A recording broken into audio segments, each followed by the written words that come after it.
First we had Boy Bawang Blow Darts, now we have Toxic Bagoong. The Aswang Chronicles always has the best product placement in all of MMFF.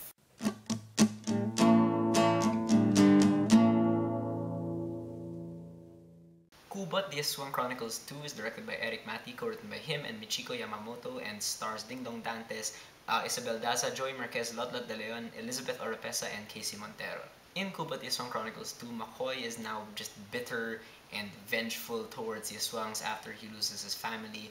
This takes place 2 years after the events of the first movie, but he finds himself caught up in this plot to turn humans into Aswangs, and he finds himself having to join forces with some other Aswangs who want to put a stop to this. Now, of all the movies at this year's Metro Manila Film Festival, I was really most excited to watch Kubot because the trailers were incredible, and I really liked the first one. So, this was the only one, like, if I only watched one movie this MMFF, it would have been this one.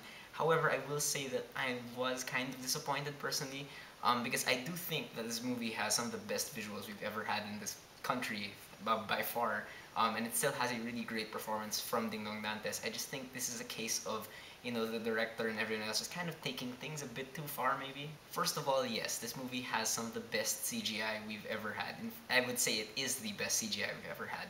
It's not flawless, obviously, but, they have a lot of effects here that don't take place against a green screen that are actually really good.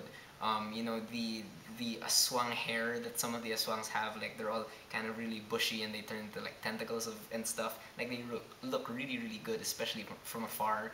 Overall, like, the aswang effects really just like in the way they look. It's all really great. Makoy has this bionic hand now. Like, he loses his hand and he has this kind of gauntlet thing that has like little blades and saws and whatever, and looks really awesome. And I noticed that a lot of the aswangs here, instead of just having like kind of pale makeup, they kind of rotoscope like veins on their faces. I kind of noticed it was rotoscoped, I think, because it felt like the veins were just kind of added on their faces frame by frame, and I actually thought it worked quite well. The use of green screen from Tick Tick is completely ditched. Now it's really all like real locations, real constructed sets. This is really kind of the closest thing we've ever gotten to a comic book movie. I mean, whereas Tick Tick felt like a comic book, this one feels like a superhero movie. All the real locations feel really sleek and really dirty at the same time. The constructed sets are great, especially this one hot dog manufacturing facility that they have, which looked really cool. And the cinematography is incredible. Like, from the very first like 10 minutes of this movie, it just kind of blew my mind at how much it looked like a Hollywood blockbuster. It has that sleekness, it has a lot more wide shots. It really gives this movie this real edge. So it really feels very different from the first movie, but it kind of looks the same. And this movie is clearly bigger in scale. It's edited in such a way that it does not make Makoy feel like the main character. He really just kind of becomes one of many pieces in this kind of growing universe that's relating to aswangs and stuff. You get some stuff from Isabel Daza's character's point of view, from Elizabeth Oropesa's character, Casey Montero's character, Roman Bautista, who's playing a different role here, and Bogart the Explorer even have their own kind of little thing. And this really kind of helps show aswangs in a really different light. They're not just all evil. In fact, like, a lot of them are really trying to stop this plot from happening. And as a sequel, what I think Kubot does right is to really kind of step up the game when it comes to the protagonist, because here Makoy isn't as cocky as he was before. He's just really kind of bitter and haunted by the loss of his family, and I really think it's a very believable progression of his character, because he's not like a complete hero here. In fact, he's kind of less of a hero now. He's a lot like Ash from Evil Dead. That's what I will compare him to. Now, I don't think the dialogue in this movie is quite as sharp as in Tick Tick, but it's much more mature, I think, and really delves into very serious themes. There are a couple of conversations between Nestor and Makoy that really kind of have to do with what are we willing to give up to kind of, for our loved ones and whatnot. And I thought that was really kind of almost touching. And it does touch on some serious themes that kind of border on full-on satire, especially with how they depict the police as completely inefficient.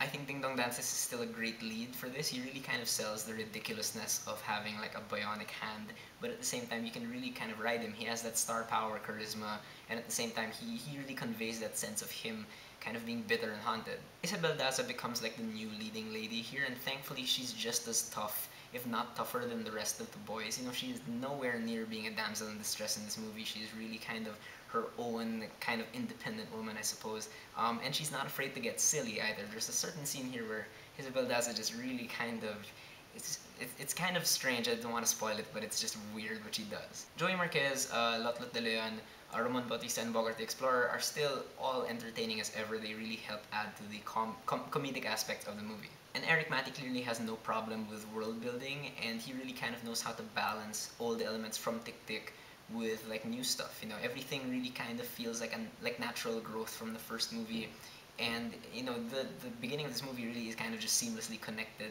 to Tick Tick. So it was really kind of interesting to see how he was able to build his world, make things new, but at the same time familiar. And of course, Eric Matte's craziness is back for better or worse. I think it's amped up even more now. Like he really has this energy in both his action scenes and the comedic aspects. I do unfortunately have a lot of complaints about Kubot. I feel like it slows down a bit too much in a lot of parts, and some scenes definitely go on for too long, especially like the comedy stuff. Like I feel like they would have been funny to me if they ended much earlier, but they just keep the joke going, and it kind of wore me out, and like I felt like a lot of the energy was lost. Unfortunately, also the plot of this movie can get really, really convoluted.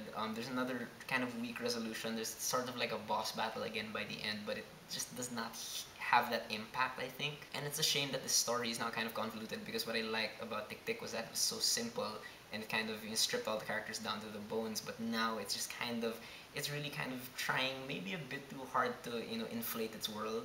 And in terms of acting, Casey Montero, who's like the main villain here, he clearly has a hard time with his Tagalog.